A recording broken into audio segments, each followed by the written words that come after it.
тоҷикистон ба оби тозаи нӯшокӣ дастрасӣ доранд, аммо аксарияти мардуми деҳот аз оби пок маҳруманд. Дар деҳот ҳамагӣ 32% ба оби пок дастрасӣ доштанд. дар нишасти хабарӣ мақомот ваъда доданд ки вазъро беҳтар мекунанд. хушбахтона аллакай бигем ки таваҷҷӯҳ боз мана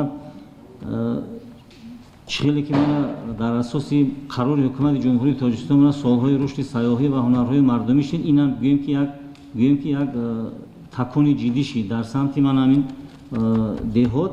мана бу лоиҳаҳои нав шуда истодааст. ман фикр мекунам ки беҳбудӣ ҳатман мешавад дар самти таъмини оби деҳот.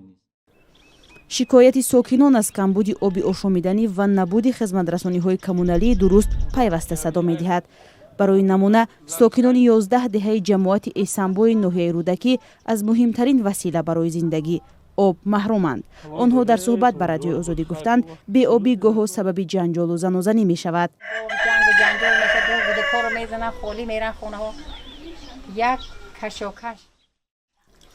мушкили дастрасӣ ба об борҳо аз сӯи созмонҳои байнулмилалӣ ҳам садо додааст.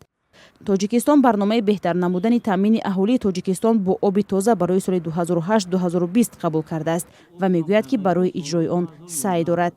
ҳаманаҷода ман ин қадар лоиҳаҳо бигем ки чихеле ки номбар кардем амалӣ гашта истодааст. ман фикр мекунам ки аллакай ин рақам аллакай бигем ки коҳиш ёфта истодааст.